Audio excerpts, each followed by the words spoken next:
Board of Selectmen meeting. Again, today is January 11th, 2017, and I will entertain a motion to reopen the meeting. No, I don't have to do that? No. Okay. Chairman has a Okay, right. listen to him. Chairman has a right to 12. postpone. Take a recess. Okay. So at this point in time, I have an application of Heralibus Karasovas, DBA Main Street Pizzeria, for a common vicular license to be utilized at 63 East Main Street, Norton, Mass. Good evening, sir. If you could Good evening. just let us know your name and, My name is Haralabos Karasavas. I'm sorry I messed that up. It's short, it's Bobby. Bobby. I can handle that one. So, If you could tell us a little bit about yourself, what you're looking to do. yes, I am married for the 35 years. A wonderful, my lady, my wife, and I have 3 beautiful children. My old daughter here, Kula, she nurse. My son and my little daughter, she nurse. She's working in a hospital right now. Oh, okay, great. And I'm an experienced of more than 30 years in the business for the fast food business. Usually my business in American, Dorchester area, and my last one in Quincy. And I stayed there for 10 years, and after tired, and I sold it, and I have the last 3 years stay without no job. And I find out about a month ago, maybe 40 days ago, and I came in, I said, the Jeffries, the old Jeffries. Yeah, yeah. And I talked to the landlord, and I make a lease, and I came in, to fix the place. I make it all new inside, and I try to get, the common vital license, and everything is fine. And I get to open the store the beginning of the month, February. Okay. Any questions? What kind of food you gonna have over there? You're gonna have the pizza, subs, and I'm gonna have some Mediterranean food. I'm the Greek, and I'm gonna have some Greek food dishes. We'll have My some wife, you're gonna- homemade spinach pies, and we're gonna do some specials like stuffed pepper dinners, and our menu is basically fast food, but we're gonna add Mediterranean food to it as well. That's great. I think the folks that work here at Town Hall have been missing Jeffries across the street. Thank you. No offense to Good any news. Italians, but the Greeks make the best pizza. I gotta tell you. Oh, he said that. I'm in trouble now, but any other questions at all? No. I would then entertain a motion to accept the application of Heralibus Karasovas, DBA Main Street Pizzeria, for a common vicular license to be utilized at 63 East Main Street, Norton, Mass. And this will be subject just to all inspectors and inspections. Second. I have a motion and a second. Mr. Bremmel. Just one question. When are you gonna be open? The beginning of the month, if everything goes fine, I'm waiting now. The plumber's gonna finish tomorrow, Okay, and Monday, Tuesday comes the inspector, okay. and as soon as everything, everybody see it's the right, and they sign the papers, I have plenty of time to prepare and Sure. to open the beginning of the month. Okay, well, do us a favor when you open. Come on back over and tell us what your menu is Of and course, Yeah. we're gonna what's bring going some. on. Of course, What you- you'll be what And you- I'm gonna bring some samples, Do some with- advertising, okay? Thank you. Now, will you be delivery a part of this, or? Not the beginning. Not at the Not beginning? Not the beginning. We see, to See how it goes. see how Yeah, it yeah, goes. no, that makes sense, It's sure. definitely in our future plans, though. Okay, excellent. Okay, Mr. Bremmel? Yes. Ms. Steele? Yes. Mr. Salvo? Mr. Kimball? Yes. And I too vote yes. Thank you very much. Very much. You're welcome. Good luck. Thank Thank you. you very much. Thanks.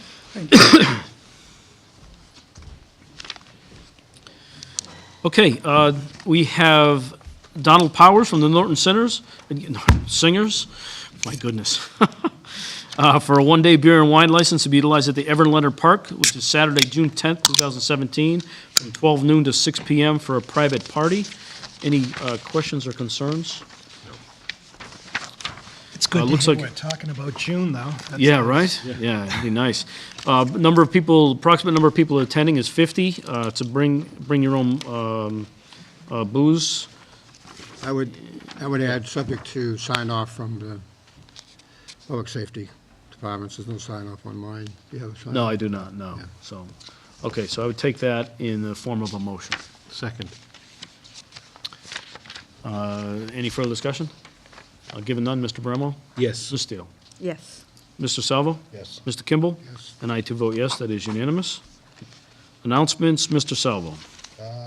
Announcements I have is the town offices will be closed Monday, January 16th, 2017, in the observance of Martin Luther King Day, Martin Luther King Jr. Day.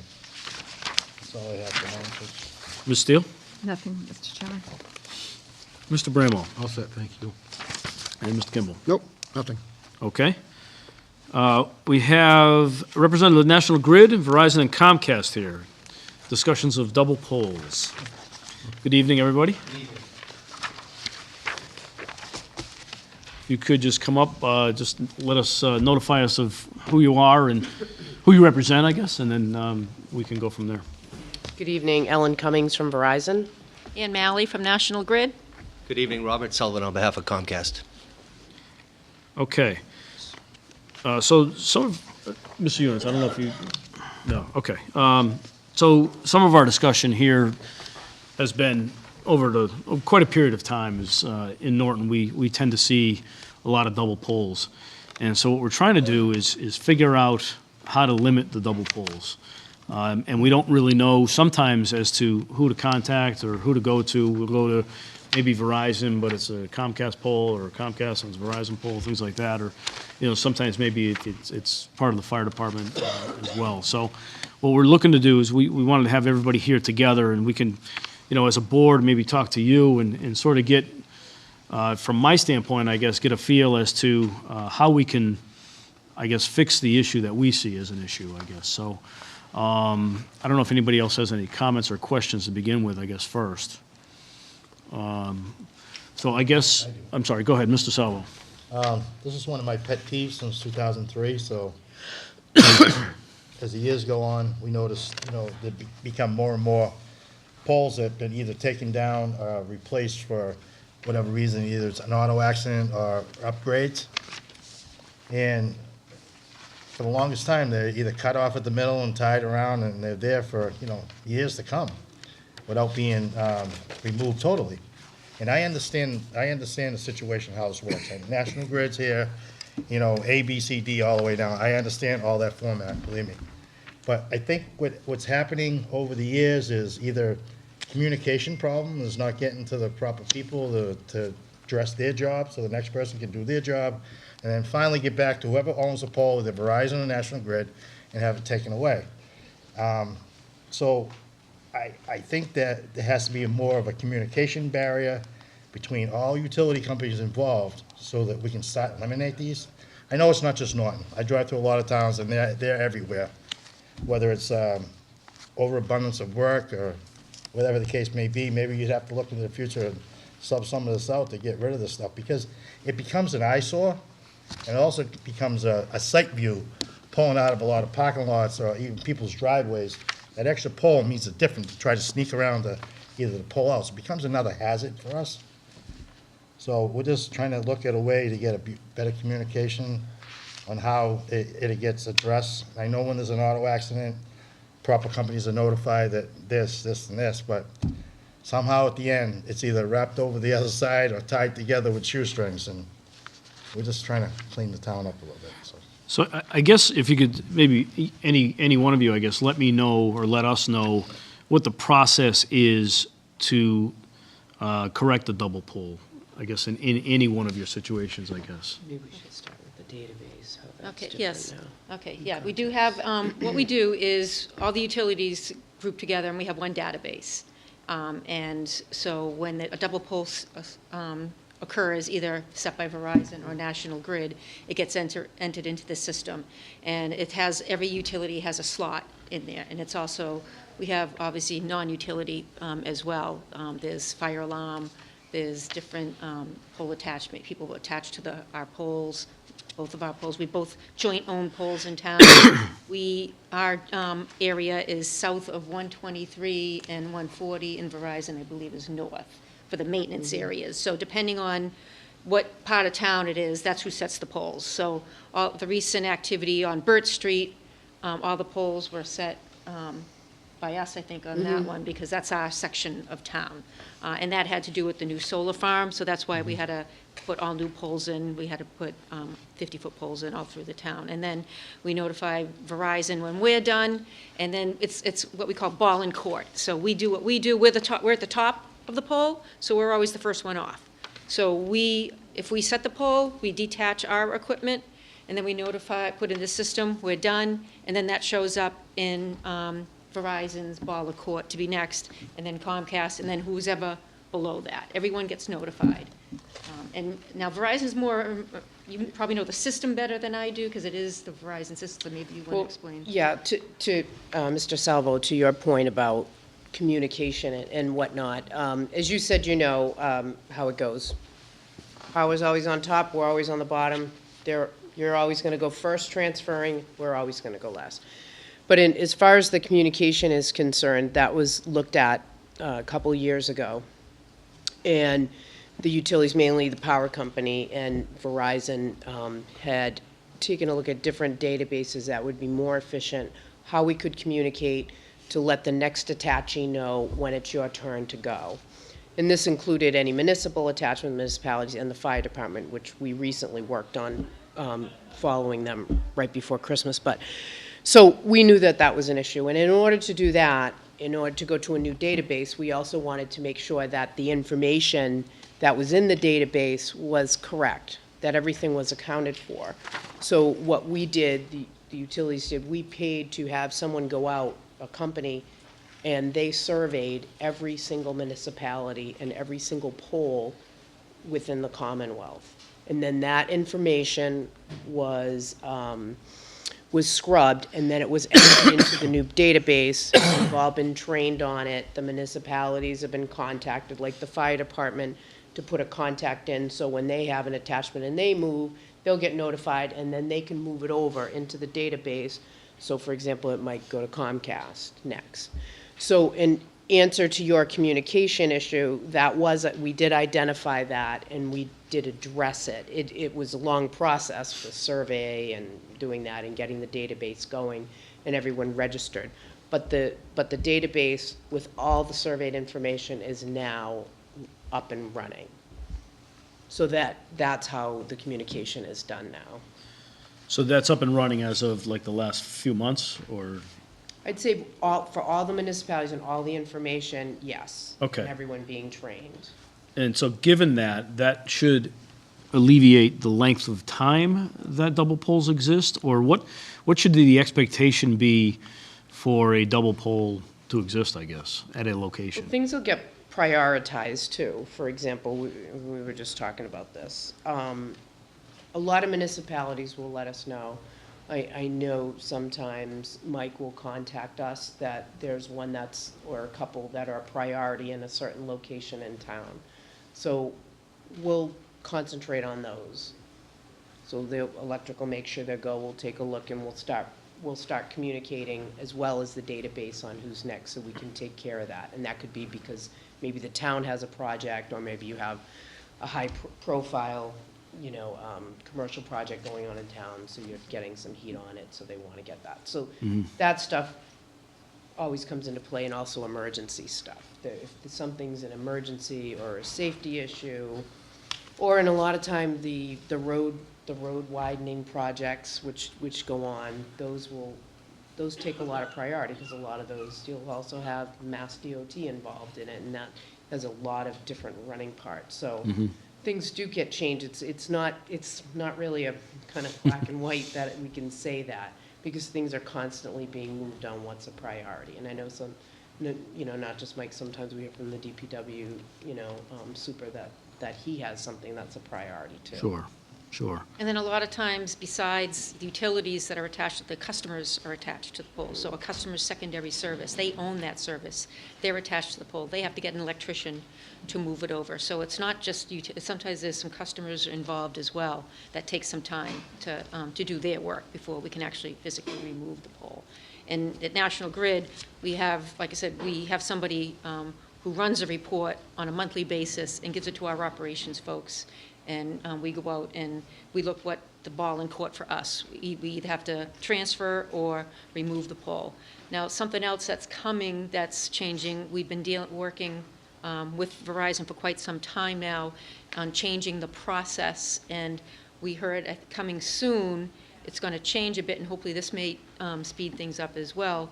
At some point this year, National Grid will be setting all poles, and Verizon will be removing all poles, none of this going back and forth. So hopefully that will help move. So that makes a lot of sense to me.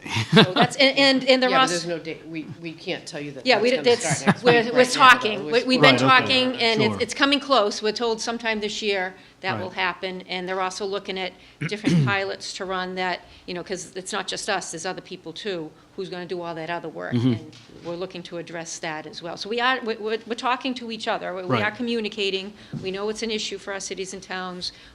We're just, working together to see what the best thing is and how quickly we can move. But like I said, it's always going to be there. There's always going to be a pole hit. There's always going to be a new commercial customer in town. We got Allen Island coming in. We're going to have to do some work to supply them service. There's more poles. As long as you got new customers coming in, we're going to be setting new poles. And obviously, you don't want old deteriorated poles either. So we Right. got to make sure we update the older poles as well. So it is going to be an ongoing issue, but I can say we are communicating. We know it's Okay. an issue with the towns, and we're doing the best we can to. Yeah, certainly, we know that double poles will exist. It's just that we've been talking about it for a long time, and we can't seem to get a grasp of how to fix the double pole situation that we keep seeing, and maybe it seems like a long time to us. But like I said, I think what Ellen says, they spent a lot of money surveying, updating the records, cleaning it out, and now, like I said, we run our reports. We've got folks running reports on a regular time frame. So our guys go out and either do the moving of it and making sure that the paperwork gets done too in a time. It doesn't sit on a desk for a month or so. So we've got clerks that are entering the information more quickly as well. So people know when we're off, because we're the ones who are going to hold everything up. We're the first ones there.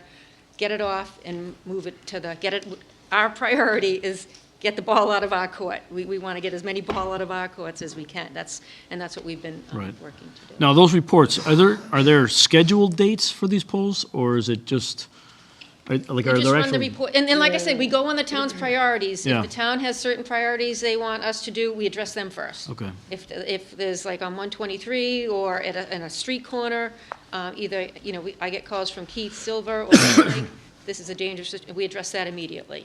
So if you have priorities, just let Mike know, and he lets us know right away, and we move that up on the ladder. But everything else is, like I said, for us, right now, I think we only have, we've got one pole left on James Street. So out of the list that we got from the town back in December, we've only got one pole left, and I think we're doing that tomorrow.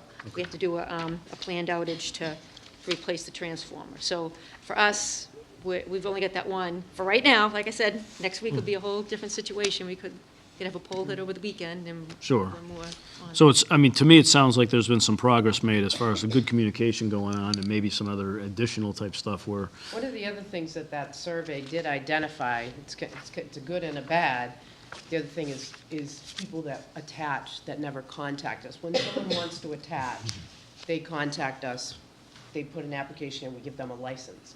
And that's so there's a record, of the attachment. So when we went out and did the survey, there were times we went out and we're like, who the heck is that attached, and then trying to identify it and contacting them. So there's a lot of things like that to clear up. But in the long run, it will be better.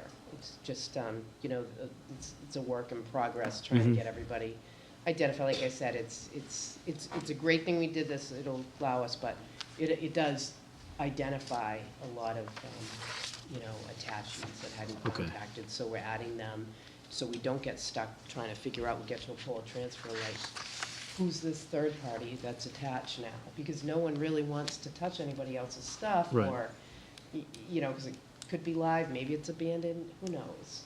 okay. I agree. Any other questions? No, if we're all done with, I'll just have a couple of comments, and And I will just Sure. say your fire department does work very well with us. We worked together for a couple weeks towards the end of the year because they had resources to get out there. So we kept crews here and we just followed them Okay, yeah. after that. So that we do have that established communication Yeah. with the fire department because you are attached there. Yeah, I So mean, that's a good relationship there and that works. That's been working very well. That's important, and actually, they're top-notch over there, so. Well, there's also something to say, I'm gonna go after. Mr. Kimball, did you have something? Was that finger just pointing at me? Yeah. No, actually, I'm curious about the third party that you mentioned. Is this like the new solar stuff that people are putting on their houses, or what is this third party? Not usually, because they're just going in, then that would be a drop. So that's not, but when you have someone come up that decides to put in their own, come off and put in their own fiber, a lot of times you'll see it, we see it a lot going into like in industrial parks and stuff. Someone just pops it up there, or they decide, an alarm company comes in, or they get another fiber company to come in and give them, and they'll be, yeah, we took care of the license and everything, and they didn't. Oh, So okay. you never know. And then usually, somewhere along the line, it's marked. So our guys can follow it and find out who it belongs to. It'll be marked somewhere, and if not, we follow it into where it goes. So are you folks allowing this to happen without permission, or? I But mean, we No, don't- I we mean, don't if know we about it. saw it happening, we would stop it, but a lot of, you don't know until after it's done. You see bucket trucks now come up and somebody's doing something, you really don't think that much of it, particularly if someone's following, the safety precautions, and sometimes I don't even think people look whether it's our truck or whether We have so many it's, contractors working out Comcast there or, that it's really hard to know who's working for Verizon, who's working for us. There's a lot of utility companies from New York here, working in our general area, doing upgrades. North Attleboro, for instance, they got a crew of people from out of state working, do upgrades. Even this area, I know, getting back to an issue that I had up until last week, a company called Bernie and Phil's, which is down on East Main Street. Their trucks pulled a line down in the back parking lot, which feeds a tower, okay? And that tower had 5 cable lines to this thing, and they were on the ground. So it impeded their operation from parking the trucks back, which was 26 vehicles. I do their maintenance there, so I kind of get involved in it, and I called. Nobody knew whose line it was, so I called the company that owned the tower out of New York, and they weren't familiar with those cable lines, but it could have been either Verizon or Comcast, or Nextel wouldn't be there because Nextel was across the street. So I spent 2 hours on the phone. This is my pet peeve. I spent 2 hours on the phone with Verizon, and all they wanted to do was know how to collect my money or to pay my wireless phone bill. Okay, I could not talk to a live person to actually get to your ground people, which is what I wanted to talk to. So I finally got, after 8 transmissions back, I finally got somebody in that department to pull the ticket, and a week went by, still nobody. So it was last Saturday, I was there, there's a company called GBC, white and with green lettering, out-of-state company working for Comcast. I've only been with the Familiar company with 3 them? months. Well, they were up there, it was not from my call, but they were up there fixing the wire, so they got a call from Comcast, got subbed out to do this. But they weren't from here. And the problem that I have is, if any one of us, even our town manager, needs a direct line to talk to somebody, we need to talk to a real voice, and there should be some numbers available for us to do I that. think Mike knows you can always contact us. I mean, I'd be happy to leave you my card. If you ever have that problem, you can always just email me. I'm always checking my email. I'd love to. You have a ticket number. But we also have, for the municipality, you shouldn't go into the normal number for stuff like that. We have a critical response Well, I wasn't in line. the municipality, I was actually on my own phone outside, so the number that I have is, the 1-800-266, But you whatever could, it I is. mean, being, Yeah, so. I didn't say that. But, no, I think that's the hardest thing, is exactly Excuse me. trying to tell somebody that you had wires down, because I wouldn't call National Grid, because it had nothing to do with it. Yeah, you can always, I mean, I get calls like that all the time, and I usually just have my foreman send someone over to see if it's ours. Sometimes we know right away because we'll see the field, you know, if it's that big. So they were active to that tower, found out afterwards, because they were almost gonna get snipped. They were Close. yes, though, you mean that tower? About it, no. Oh, that's gonna get your attention. That's how you get the right person to come. Wonder what, yeah, I wonder Oh, what it you would guys be are on a doing. tower. Never mind. Okay, I'm good. okay. Any other questions at all? Okay, thank you all for coming in, and again, thank you for the update. Certainly sounds promising to us, so that's good, that's much better. I think once we know what the new Yeah. process is, we'll call Mike and Yeah. let Mike know this is what we're gonna be doing and when we're starting and all that, just so you know when the switch takes place. But we're getting close, the communications are getting closer, so. Yeah, I think if you two could work it out, or not you two, but you two companies can work it out We where, talk a lot. whereby, yeah, whereby one company is just removing the second pole. I think that would certainly alleviate, a lot of questions, I guess, even from our end. So, thank you very much. Thank you. All right.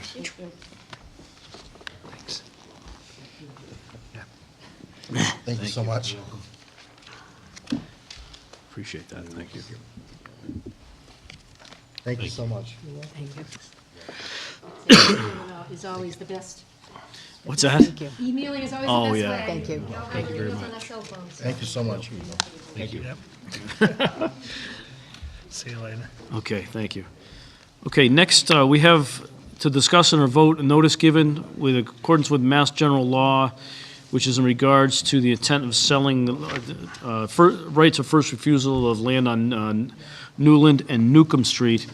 So I know the Conservation Board did look at that land, Mr. Units? This is the land on the opposite corner of where we purchased the property for the cemetery. It's 22.5 acres. And I know we did receive a letter from the Conservation Commission that they're not interested in this piece of land. However, the commission strongly requests the Board of Selectmen use this opportunity to discuss the acquisition of two other parcels.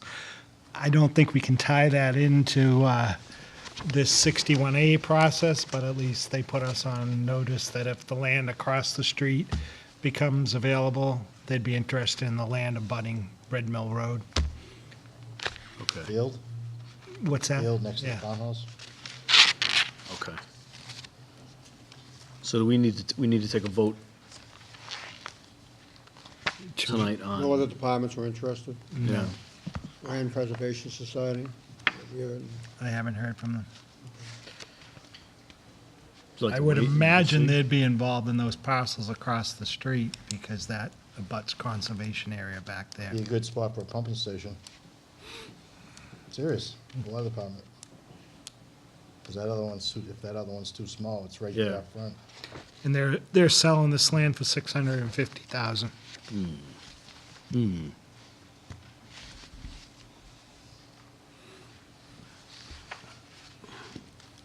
Any other questions? Well, I'm just Yeah. thinking out loud here, but I know we can't afford it, but same time, I don't know if I want to I don't know if I want to vote on it today. I'd like to find out about those other two parcels, first of all. And then I want to think about whether or not we want to give the citizens of the town of Norton the opportunity to vote whether they want to spend the money or not for the land. You know, land's drying up and becoming scarce and scarcer as we go along here, but What sort of time frame are we looking at? Mike? yeah, they have something going on that they have to have an answer right away. Well, we have a time limit, but I'll let you know, I'll review what our time limit is. Well, just for clarification, I'd like to have you reach out and find out what those other two parcels that Conservation is interested in. And then, you know, we might want to, at some point, talk about this again as to whether or not we want to throw this on a warrant for the spring, or we just want to allow the developer to develop it. I'm sure there's someone they have in mind to do it, so perhaps we could get more information on that, too. And what was your question on the parcels, the two parcels across the street? Is that the ones that Conservation wants? Yeah. Yeah. Question would be, are they interested in working with us to, I mean, if they're, are they wet, or are they, I mean, Oh, really? No. No. Well, Well, it's One of them looks like it could have something going through, but I'm not sure. are they 61A? Yes. It's all 61A? Okay. And they abut Red Mill Road, and these areas are already protected, Yeah. Yeah, right here to here. yeah. I mean, even if the water department, water sewer department, Well, yeah. Maybe we could- Never know if they you need know? it. Yeah. I know Easton has a well out there, but I don't know how close you can be. I think it's worth asking what they're thinking about doing with those other parcels Okay. at this point, Yeah, if nothing else, just so we know what their intentions are. Yep, and I'll get back to you with the yeah. deadline. Okay, that sounds good. Okay, under old business, we had some surplus items that we were looking to sell, and I believe that we missed 2 items. Correct. This would be in 1997 International 4700 and a 1991 Eager utility trailer. So what I'd like to do is just entertain a motion to add those 2 items to the surplus item auction list. So move. Second? The motion and a second. All those in favor, please signify by saying aye. Aye. I too vote aye, that is unanimous. Okay. Town manager report? Just to remind you, the meeting next week is on Tuesday in Mansfield at 7 o'clock in room 3AB.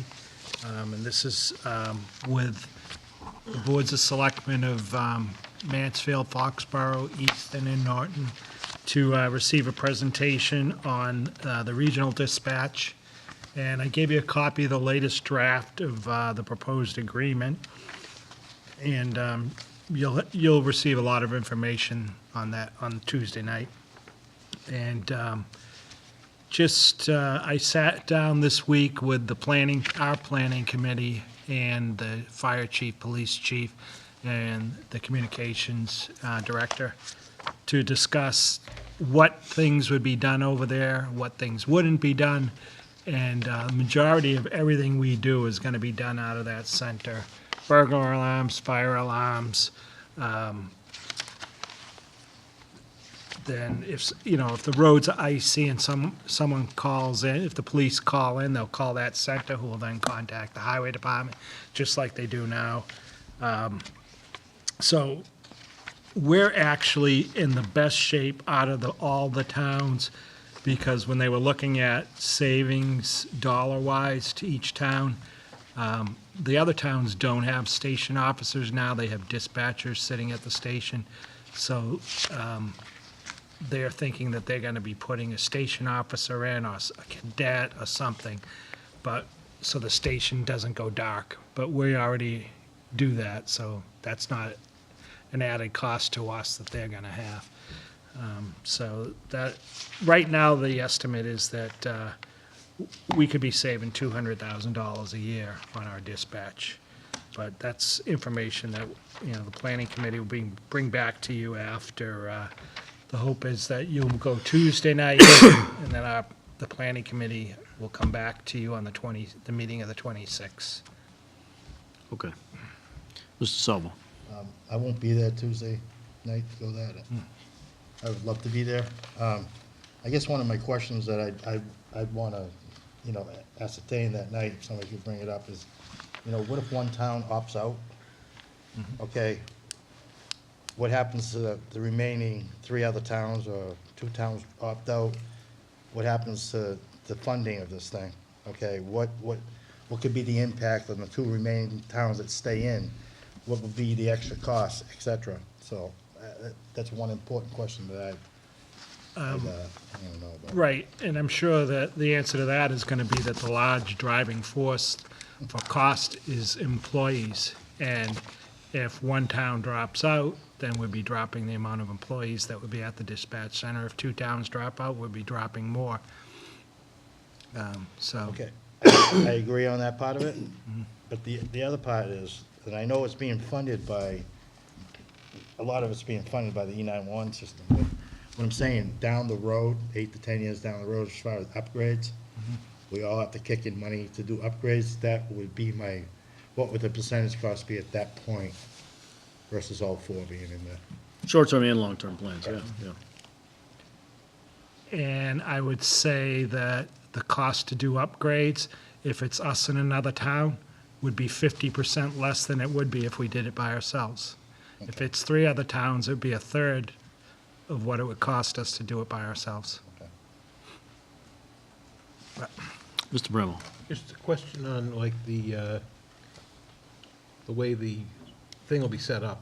The employees, how would they be a separate entity to get like health insurance or something like that? Or would they be under one of the towns or? There would be a separate entity. So in other words, like if they joined our group, they'd almost be like another town. Right. It's not going to be like the water and sewer, what we did with the Enterprise, right. MFN, where the employees were all Mansfield employees at the water treatment plant. This is going to be a separate. Totally separate entity. Okay. Okay. Anything else? Nope. Okay, appointments, resignations. We have a letter here for the appointment of Tabitha Harkin on the Planning and Economic Development Director. Planning Board Representative to the Serpent Commission for a period ending May 24th, 2017. Does anybody have any questions on that? So moved. Second. A motion and a second. All those in favor, please signify by saying aye. Aye. I too vote aye, that is unanimous. And I would also entertain a motion for the appointment of Lucia Longhurst, Town Clerk, as Records Access Officer for the Town of Norton, effective January 1st, 2017. Yeah, I'll ask the question. Michael, what's a records access officer? Yeah.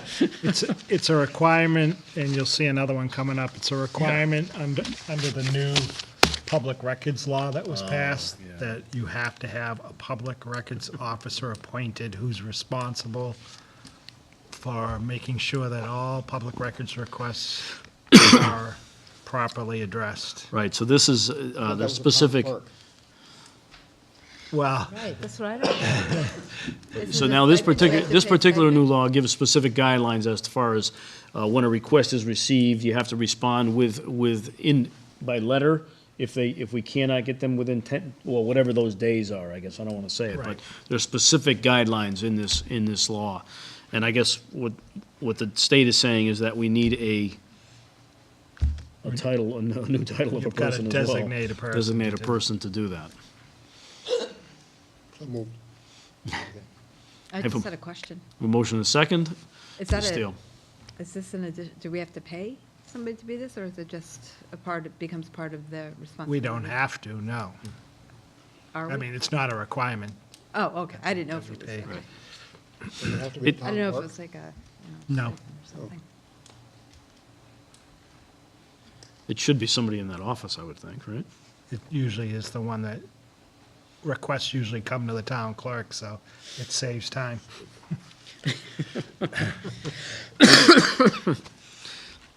Any further discussion? Given none, all those in favor, please signify by saying aye. Aye. I too vote aye, that is unanimous. And we also have, I would entertain a motion for an appointment of Teresa Rand, Executive Assistant to the Superintendent, as Records Access Officer for the Norton Public Schools, effective January 1st, 2017. So moved. A motion and a second. Any further discussion? Given none, all those in favor, please signify by saying aye. Aye. I too vote aye. That is unanimous. Selectmen's report and mail, Mr. Salvo. I don't have anything to show. Ms. Steele. I just have a question for Ms. Units. Any update on building inspector exam? February 25th, I believe. That's when he takes it? Yeah. Okay, thank you. Okay, Mr. Bramwell. All set. Mr. Kimball.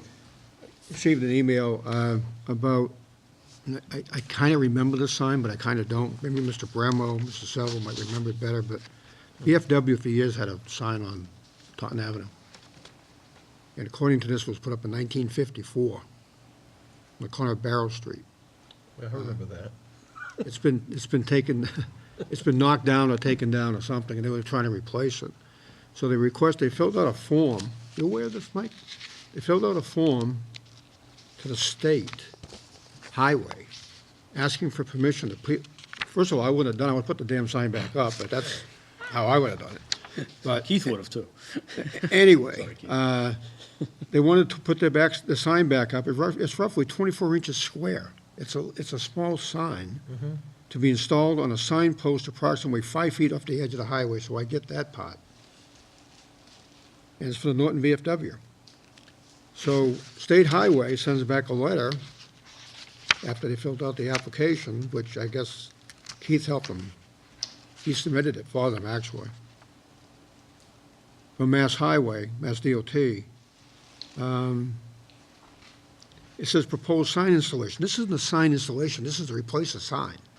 I think there's maybe a breakdown in that part of the communication, but reference is made to your application for permit to access State Highway, which is submitted to this office. A permit cannot be issued for installation of the proposed sign. It is not in compliance with Mass DOT's supplemental sign policy, which is attached. It's from Mary Jo Perry, District 5. Can we take care of this? Number one, if we have to get the state reps involved, I think we need to, but I'm meeting with them tomorrow morning, so. it's just, It's ridiculous. you have to understand that there was a sign there from 1954. They're not asking to put up a new sign, they want to replace the one that was knocked down. It's just, and it's on a pole. That's it. It's not in the ground even. I don't know where it was, I remember Right, it, I mean, this I looks kinda like- remember it, but Yeah. I don't remember it. I think it's just got like an arrow to, Yeah, that's it, just an arrow, yeah. Arrow. And it's on a tree or a pole, it's something like that. It's tough to tell in this photo, but, yeah, replacement sign. Seems pretty, 5 feet in, so if you put it in 11 feet, I mean, you need permission? I just, they're better people than I am, I would just put it up myself and replaced it, but I think they were trying to do the right thing, and now they run into the total bureaucracy that we all run into every day of the week. you Put it up, ask for forgiveness later. you have a sledgehammer, I'll go down and help you put it up. Just, Yeah. just don't put up a Jake break sign. Oh, come on. Can't Wish use, that guy was here. you can't use that. Do they just ride through the towns looking for those signs? Like, I don't, really? isn't that Where is weird? it? I don't know Where where is that that sign? came Eddie from. Eddie Not Street. Eddie. where was it? Seriously. Eddie Street. I don't know how they would have known that. It's right near Yeah. Winslow Farm. But the letter said, other towns, so, I mean, they must just pay somebody to drive around looking for Jake break signs? Sure, You why gotta be not? kidding They me. sell the unit to put in their trucks. I was shocked when I got it. I was like, I just couldn't believe it. Ms. Steele. Sorry, I forgot, I do have something very important. Did you guys get a letter about the Eagle Scouts, or is it just me? that Yeah, got no, it? I have it, yes. Oh, you got it, okay. February, So it's February 11th. So anyways, just let me give a shout out to Nicholas Denham and Austin Carroll. They are both members of the Norton Boy Scout Troop 12. They both have completed and passed the exam and review, and they are now both Eagle Scouts. I actually happen to know both these kids, really, really nice kids. I believe they're both sophomores over at the high school. So congratulations to them and their families. I know in Boy Scouts, this is the highest honor I think that you can get, is it? Eagle, right? So anyways, I can't make their ceremony, but they are asking for a certificate. yes. Are you So planning I, on going? yep, I'll be Okay, there for perfect. sure. So they don't have an RSVP or anything. So these, first one I attended, as I was, matter of fact, my nephew's an Eagle Scout up in New Hampshire. And the first one I attended, I was just absolutely overwhelmed with the amount of support that these Eagle Scouts and Scouts in general get from everybody. State reps, president letters from the President of the United States. I mean, it's a big deal. And these kids work real hard to get to that point and through, to be an Eagle Scout. And scouting here in Norton is huge, is just tremendous. And all these kids and the Scoutmasters and so forth do a tremendous job bringing these kids and making sure that, or just helping them out to make sure that they become Eagle Scouts. Troop 12, I want to say they have over 70 Eagle Scouts. I think it's Troop 12 that has that. But it's a really tremendous job what these kids do, and they certainly help out the town in a lot of different areas as well. So I'm always very happy to attend these, and tell them what a great job they did. And again, my opinion is to have them come in at some point in time, too, to honor them here as well. Okay. Anything else, Mr. Kimball? Okay. Warrants and minutes, Mr. Salvo. Thank you, Mr. Chairman. At this time, I'd like to approve bill warrant number 42, dated January 12, 2017, the amount of $160,595.12. A motion and a second. Any further discussion on warrant number 42? Given none, all those in favor, please signify by saying aye. Aye. I too vote aye. That is unanimous. We have in our packet minutes dated November 3rd, 2016. Has everybody had a chance to review those? Any questions or concerns? Given none, I would entertain a motion then to approve the minutes dated November 3rd as written, 2016. So moved. Motion and a second. All those in favor, please signify by saying aye. Aye. And I too vote aye. That is unanimous. Okay, next week's meeting, again, as stated earlier, will be on Tuesday, January 17th, and it will be held over in the town of Mansfield in their town hall, beginning at 7 p.m. with regards to the proposed creation of the Regional Emergency Communication Center. We will not have a meeting next Thursday. Mr. Units. Just one thing, I talked with Bernie, and Turtle Crossing does not have any approvals through the water and sewer as of yet. And they're attending a meeting there on the 24th, I believe, but they do not have approvals. Okay, thank you. Okay, is there anything else that comes before the board? Given none, then, I would entertain a motion to adjourn. So moved. A motion and a second. All those in favor, please signify by saying aye. Aye. I too vote aye. That is unanimous. Good night.